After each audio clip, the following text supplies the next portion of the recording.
Hello, and welcome to another episode of the Football is Fixable Alright podcast with me, James, and the ever-dependable Dan. How you doing, Dan? You alright? I'm very well, thank you. Dependable as always. I made it through another week of life. I'm here. Well, I'm looking at that smile on your face. Does that smile anything to do with the Man United result by any chance? Beating Liverpool 1-0? No, 2-1? Was it 2-1? I wasn't going to bring it up, but yeah, obviously we are now title favourites. We were the better team. Is that what you've got, like posters and ribbons on the wall behind you? You know, congratulations, Man United, all that kind of stuff. Yeah, I've just got off the party bus. I've just had what it is? Yeah, I've just had a top deck tour of around where I live. I've just been on the top, just doing a little celebration with all the Man United fans in the area. Yeah, blowing the trumpet. Fun fact. Harry Maguire now has more goals than both Florian Wirtz and Alexander Isak combined at Anfield. Oh, well, there goes our Liverpool fans. Well, to be fair, they probably wouldn't be listening anyway because they'll be probably hiding under a rock or something at the moment. But and I think we've already lost Liverpool fans from previous episodes, haven't we? Let's be honest. So I'm not sure much of our contingent remaining is of the Liverpool side. Well, it's interesting. Last week we fixed the Liverpool crisis, and that episode is flying like a storm. Flying like a storm. That episode is absolutely flying at the moment, off the shelves. Absolutely flying like a storm. Yeah. So, go and listen, go and check that one out. Maybe we were right. Maybe Liverpool are in crisis. Who knows? Maybe we do. Maybe we don't. But what are we doing this week then, Dan? What's on our minds? We're not just going to talk about United, are we? We can do. But no, we better not. Seth won't be too happy with us, will he? So, That's true. much as I'd love to talk about how we just dominated 9 minutes of football at Anfield and, we're back and all that stuff. Dominated. Amorim at the wheel and all that. As much as I'd love to go on all that, maybe we should talk about something else. So, yeah. And you know what? There is something pressing. After a weekend of, Nottingham Forest getting headlines. Do you know why, Dan? Because they sacked their manager. After 39 days, they've sacked the great Big Ange Postecoglou. Their owner is a madman. I forget his name. But Marinakis.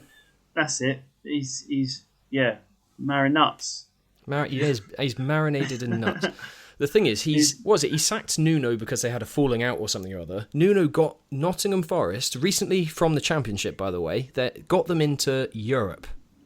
And because they had a falling out, he sacked him.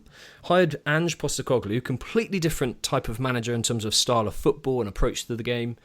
No wonder. Who also managed to do the opposite. He managed to take a European team and put them in a relegation battle. So he he literally managed the opposite of what Nuno did. Yeah, exactly. And although I don't particularly rate Ange as a great manager from what I've seen in the Premier League anyway, I said this before when he was the Spurs manager, that his style, I don't think he could get away with it in the Premier League. He could do it at Celtic and other teams he's managed in the kind of leagues when you're the top team like a Celtic would be. But in the Premier League, you can't open up an attack like the way he likes to do it, in my opinion. That's yet to be proven incorrect. He kind of made his career in the Japanese league, didn't he? Is that right? And no idea. Yeah, definitely. Yeah. So obviously he in Australia or something as well. I thought he was managing some team in Australia. No, he managed the Australian national team, I think. But no, he managed a Japanese league side. But of course, no managers that come from the Japanese league are actually any good, are they, James? I'm not going to necessarily agree with that. There's one or two that come to mind for me. For those listeners that don't know, Arsene Wenger came from Japanese league. So Grand Passate, yes. he did. Yeah, and he was distinctly average as a manager, wasn't he? So that's not very classy, is it? And actually, speaking of that, today, speaking about Marinakis and his lack of class as a club owner, speaking about Dan and his lack of class as a fellow colleague of mine, I think today we've got a real pressing issue of the lack of class in football. It's kind of the declining or fading class, isn't it, Dan? Don't you reckon? Players, managers, and even club owners. Where's the class gone? I quite enjoy it, but I think that speaks volumes. Yeah, it takes one and no one. Yeah. Yeah, I think for the sake of this episode, I'll pretend to be a gentleman, and I shall agree with you and say that yes, we need to deal with this lack of class and unsportsmanship that's going around. It's chaos. Nice. Well, before we get into all of that then, I think it's time for an Off the Post.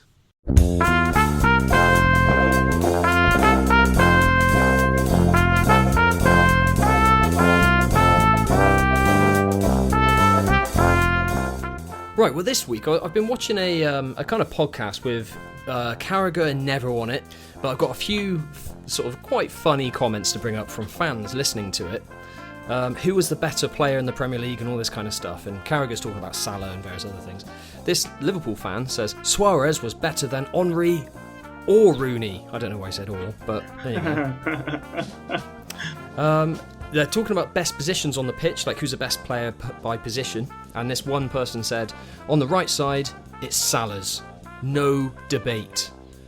I mean, it's ironic that he says no debate. I mean, okay, there's a good argument for it, but there's 395 comments following that comment, which tells me there probably is a bit of debate there, to be honest. I particularly like this one. This one made me laugh. No version of Henry or Salah is better than 2008 Ronaldo. I mean, that's just spitting facts. Oh, is it? Oh, all right, yeah. It's about time someone spoke some sense. Right, well, lack of class there from certain fans, or is it just pure bias? I'll let you all decide, but I think it's time we get into fixing the declining level of class in football. Shall we do it, Dan? Let's do it. Right, so we're going to... How are we going to name this episode, Dan? Fixing football's fading integrity or class or something. Is that the plan? Fixing football's fading class. I like all those F's. There we go, yeah. That's a tongue... It's not a tongue twister. It's a tongue straightener. Works really well. It's a tongue straightener. That sounds painful. Yeah. Right, so yeah, today then, look, we've just had it up to here, basically, with the lack of class being shown on the pitch from the players, on the sidelines from the managers, and also from club owners, like Marinakis that we've been talking about earlier in the episode. But I like the use of the up to here analogy on a podcast. For all those listening, James's hand was really high. Yeah, you go. See, I mean, they knew, they could tell. You could tell by my anger in this. I mean, when we think of players who are just lacking class on the pitch, who comes to mind? Can I just start? I'm going to answer that. Starting off with Joel Veltman from last season, when he got Declan Rice sent off. Do you see what he did? You know that when Rice nudged the ball? Basically, Veltman set him up for that by rolling the ball up to him, and then he clattered Rice. Not bitter at all, are we? I hate that kind of... They call it housery, don't they? And they just kind of that kind of dark art style thing. And he deliberately... he knew he was on a yellow already, so he set him up by... What? Says the master of the dark arts, Mr. Hammett. Says... Me? No, Arsenal being the master of the dark arts. I don't know what you're talking about. We're a classy team. We're just class inside out. And outside in. Yeah. And outside in, inside out, shake it all about. That's exactly. Class. That's just we're a classy club, what can I say? And I just, like Joel Veltman, I was then watching him, it got me to see a different side to what players can be. And I mean, we've always known that players dive and cheat and things like, but to actually try and get a fellow professional, they're called professionals, to try and get a fellow professional sent off like that. And then we've seen it from other players. You think about the kind of Jamie Vardy kind of style, how he provokes, and it's nice to have a bit of fun and stuff like that, but the class in football's gone, isn't it? It's just gone. Yeah, I mean, I hate to harp on about, like, back in the day and all that stuff, but, like, do you remember when, well, I suppose maybe you might not remember this, but being a Man United fan, I remember watching a lot of games as they're broadcasting and the cameras go to the stands, and Bobby Charlton used to be in his Man United suit, the suits that they give to the academy graduates. Chap, wasn't he? Yeah, he was just such a class act. He had he was just a proper gentleman. He was one of the best players in the club's history, and you'd see him in the stands, and he's there with his club suit on and and the tie and all that, and he was just a real example, to the way he acted, club. Wasn't it? It's not just the way he dressed and presented himself, but how he acted with people, no matter who they are. He was always humble, would always go and shake hands in defeat and congratulate people. just a class act, like you say. Yeah, exactly. And there's not enough players that seem to demonstrate that these days. When you think that young kids look up to these players as role models, you just need more like class, like us guys, like us two on here. Yeah, I don't know if I can bring myself into that, but yeah. Well, all right, me then. It does. It's a shame Sess isn't here, of course. He is our absolute beacon of class. He is the impossible level of class personified. Yes. But yeah, I mean, it does feel like that those days of that kind of type of like character and sort of leader in that of the past, aren't they? I mean, you get the odd. You get the odd bit, like players do a lot. Like let's be fair here as well. Let's show both sides of the coins. Players do a lot of good stuff at charity and stuff, don't they? There's a lot of players that do a lot of stuff in their local communities and like you see them going to visit hospitals and stuff. So they do a lot of good stuff, but do they really carry themselves in a way that's befitting of like an idol? That's the thing. When you want an idol, when you idolise someone, right? So we've got a generation of people, young kids and stuff, several generations, in fact, will watch, even adults watch these players behave. And when you've got these players on being presented to millions and millions of people and they're trying to dive and cheat, falsify their behaviour, it's fraudulent behaviour, essentially. Remember when Kyle Walker against, was it Hoyland last season? Yeah. And that kind of, when players put their heads together and just kind of lean on each other. And then Kyle Walker holds his face and rolls around on the floor as if Hoyland's nutted him. And it's just trying to get him sent off. You're trying to get a fellow professional sent off to ruin the game and do it by kind of real untoward, kind of dark, cheating ways. It's just horrible. Horrible to watch. Yes. Yeah, I mean, there is a lot of it, isn't there? But the thing is, I think it actually comes from the top. Like, you see these owners now, these people running these football clubs, act this way, and obviously the managers as well. So a lot of these managers, like you were saying off air earlier on, like Simeone, these players were nasty when they were players, and they had no class then. And as a manager, it just has that cascading effect down to the players, doesn't it? Yeah, I mean, that's another thing. Are they a dying breed as well, like classy managers? I think Roy Hodgson. He always seemed to present himself with class on the sidelines. Obviously, he's now sort of at that stage where he's retiring. I'm not sure if he's managing a club at the moment. He was sort of retiring from Palace, wasn't he? And he, those types of managers that kind of ooze that class, and they're always gentlemen on the sideline, do it the right way, behave in the right way, win, lose or draw. You don't get many managers like that, do you? So true. Like look at Arteta jumping down on the sidelines like a cartoon character. Yeah. So Simeone, like you say, Simeone definitely. That you never shake your hand, win, lose or draw, just runs off and doesn't want to even interested. That is just despicable behaviour. And again, we're going to see people watching this, millions of people watching it because these guys are the managers of huge teams. They get a lot of TV coverage, and to show that on the big screen and everything is just despicable. Do you remember that? Time? But it's a big problem because it's across so many managers. Do you remember that time that was it Tuchel and Conte that wouldn't let each other's hands go when they went to shake hands? Was it post-match, wasn't it? And they end up... They always had a bust up on the pitch, and that's the managers. Like, what on earth is going on? Yeah, when the players are looking at that, what's that? I mean, even the players are going to be looking on at that, thinking, what is going on here, I mean, to be fair to them, Tuchel was the manager of Chelsea at the time, wasn't he?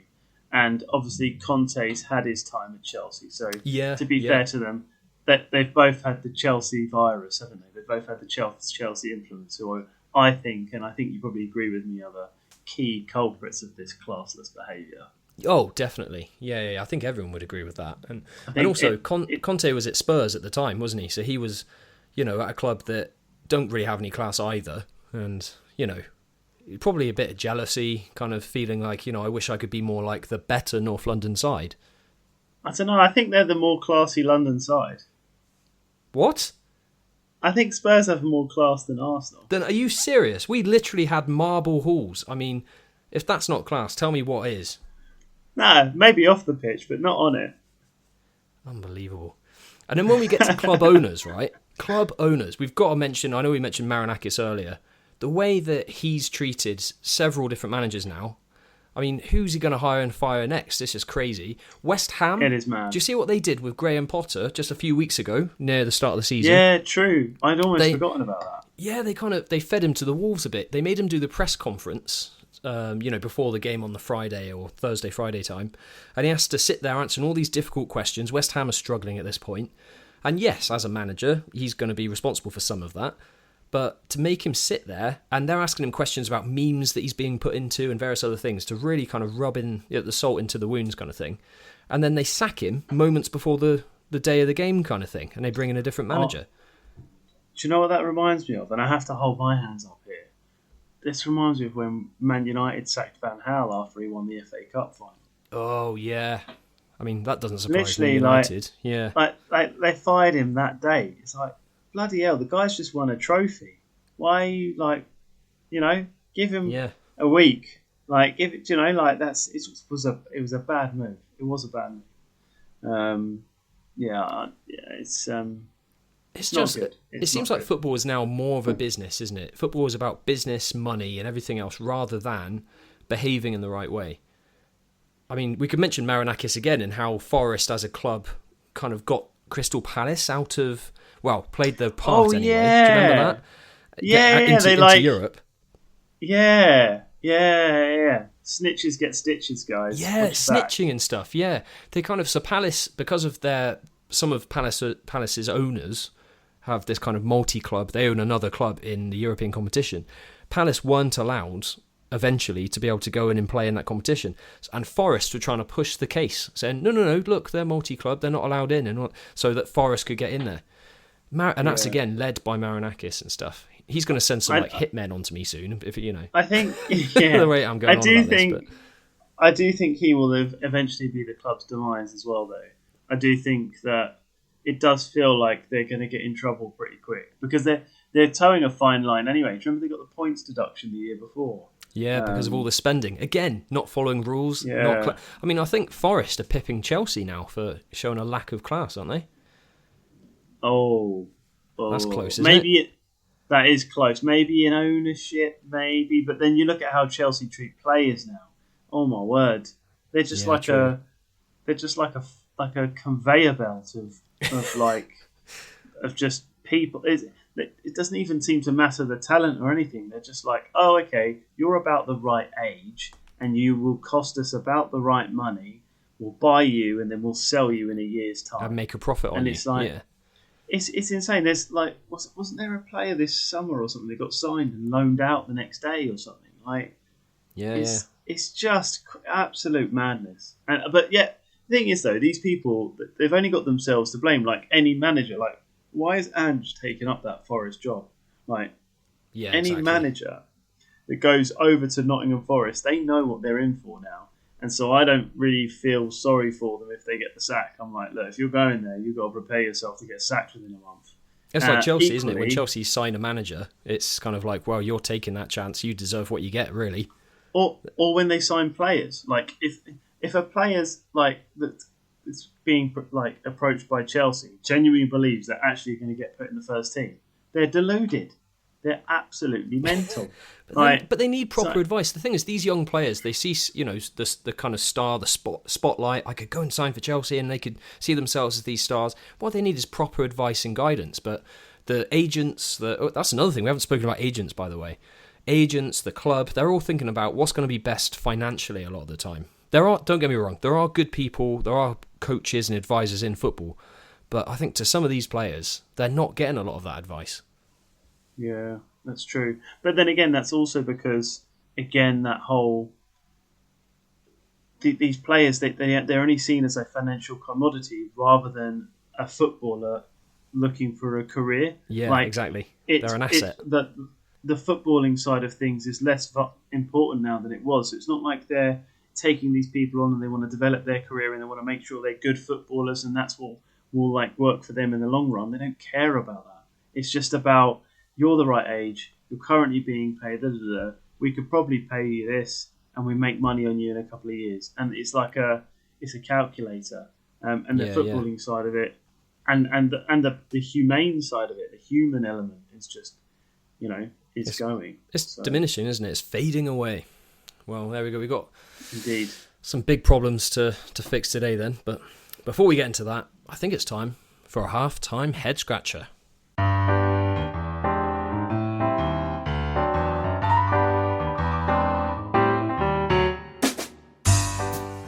Good day, it's time for the half-time head scratcher.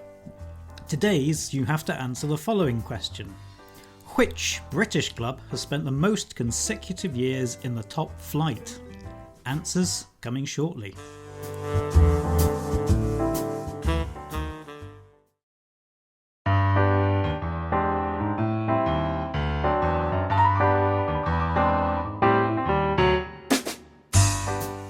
Hello again.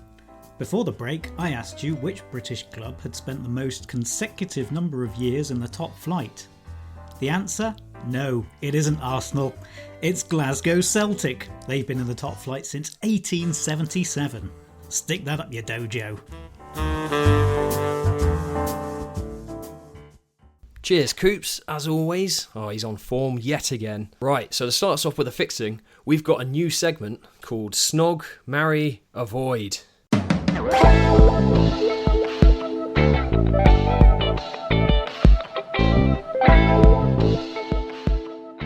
First of all, we've got to solve Nottingham Forest's plight because they've got obviously a classless owner, so we need to try and help them get a manager in place that's going to present the right values, help the team.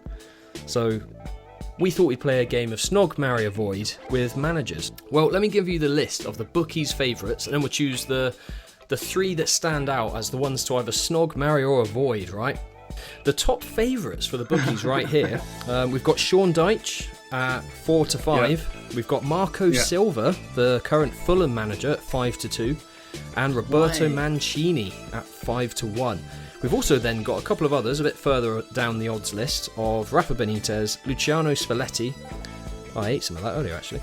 And Mauricio Pochettino. At 25-1. I'd have Pochettino in a heartbeat. What, to snog? To marry. Alright.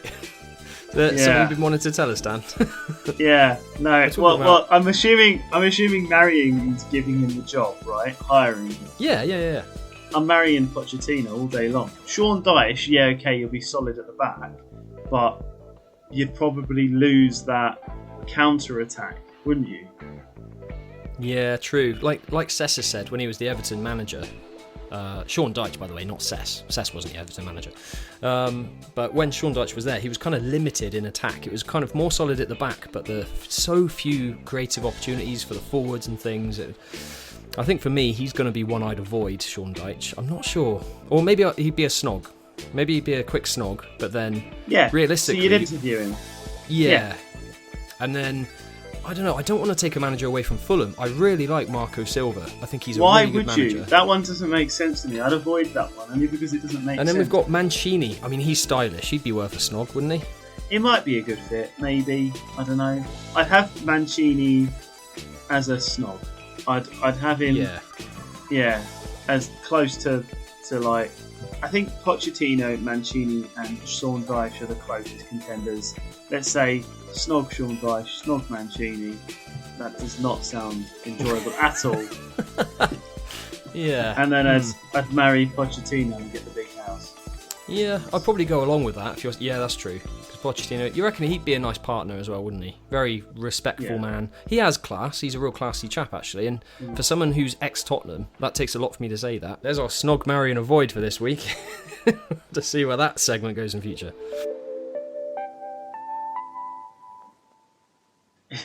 Is it weird to say I enjoyed that? I could see you enjoying it, and you've got a whole long list of managers you're going to snog now. So, watch out, guys! Yeah, you didn't. I'm sure you said avoid to like one of them, and then you were snogging 3 or 4 of them. So I'm only going to snog Sean Dyche. Got a bit carried away, didn't I? Sorry. Yeah. So there we are. There's our recommended fixes for the Forest situation at the moment. In terms of the club owner Marinakis, we've got to boot him out, haven't we? That's our fix for that. Get rid of him. Oh yeah, 100%. Yeah, he needs to go out of the game entirely. Well, yeah, it's just you can't have these hotheads managing football clubs. These football clubs are community hubs. They bring people together. They mean so much to all of us. And what he's doing up there. Also, look at Nottingham Forest as well. The history that they have at that club. Like, that club should be one of integrity and have some kind of a feel of an institution about it. Yeah, the values. Brian Clough, that's what that club is about. And that man, I mean, yeah, he was a real working class, hard man, but he had some class. You look at his post-match interviews and stuff like that. The man had class, you know. Yeah, like a way that he believed in, behaving. Yeah, and I think it makes a bit of a mockery of the legend that he built at that club, you know. So I'm surprised that more fans don't have more of an issue with it. Yeah, it's true. So I think, one genuine fix here then is the Premier League has to tighten up even more the manager's test. You know that they have the owner's test, the club owner's test before they allow anyone to buy a football club. They need to make sure they actually demonstrate the kind of values, the integrity that you mentioned, you know, to kind of make sure that they're going to behave in the right way. You can't treat managers, you can't treat players. Do you see the way Marinakis was almost forcing, strong-arming Gibbs White to sign his new contract in the summer and stuff? You know? Yeah, like character assessments, that would be good, wouldn't it? Yes, exactly. Like, you're hiring them for a job. I mean, these are just custodians of a club. They don't own the club in the kind of cultural sense. They're custodians. I have an idea for a fix. Go on. You know how every hero needs a villain, or every society needs a villain or someone to hate? Yeah. I think we collect all of the real nasty, classless people in football and put them into a single club, and they would be the ultimate evil club that everyone can enjoy beating every week. The pantomime villain. Yeah. Yeah. We have a pantomime villain club. It's behind UFC. Yes. I mean, there's just one obvious club, isn't there? Arsenal. No. Chelsea. We're going to get into Chelsea. I mean, they're already halfway there with the way they treat their players and run their club. Lack of class there. I mean, so, to be fair, they own half the players already in the country, so they're halfway there. Exactly. I mean, that'd be an easy way to fix that. Yeah. So that's a good. They've already started their collection with Garnacho. That's a good start. Do you know what I mean? Yes. I like that. They're on their way. I think. Right. Okay. I've got a fix. Sorry, you go. Okay, go on then. What's your fix for players on the pitch? Yes, I've got a fix. So for players on the pitch, I think there should be another card. So you've got the yellow and the red cards. Yes. I think we have another card, which is it's like a yellow card caution, but it's for class. And it's a sin bin punishment. So you have to go off and hold your head in the sin bin. And the sin bin's a little box. Do you know in the medieval period, you have to go into the stocks and people throw cabbages and fruit and things. Are you suggesting that we send players to the naughty step? Basically, it's a naughty step, but I want that naughty step to be visible. So the sin bin is something that is visible. So for all the crowd can watch this player sit there in this box to know that you've shown a lack of class. Now sit there and reflect on that. So when the next time Bruno Fernandes dives to the floor, feigning injury, rolling over 6 times, and then when the referee doesn't give anything, the game plays on, he gets up and runs off. That, right, there you go. You're going to have the classless card. And then go and sit on the naughty step, Fernandes. Yeah, I like that. I do like that. Arsenal players will be spending all their time in that sin bin. Fantastic. I mean, it would deter players from wanting to behave like Veltman and all that, wouldn't it? You're not. Yeah, that's true. I agree. They have to go off for 5 minutes, sin bin 5 minutes, or 10 minutes, depending on the severity of it or whatever. Ungentlemanly caution. Yes, there we go. An ungentlemanly caution. I'm sending you off for that. Or we could treat players like school children. You know how they pretty much are. Do you know how they say that a uniform helps breed some kind of idea of discipline and a modicum of decency? Well, I got this idea thinking about Bobby Charlton again and his suit. Oh right. What if there was a dress code to turn up to games? What if instead of wearing their overly large tracksuits with stupid ear studs in their thing and their sliders and all of that stuff, what if they had to turn up to every game in a 3-piece? What, a 3-piece suit? Yeah, full full gentleman. I mean, they can afford Like it. waistcoat and all. You know, yeah. And then Wow. like they go to the FA Cup final in suits, don't they? But they that's another thing actually with this class thing that I forgot to mention.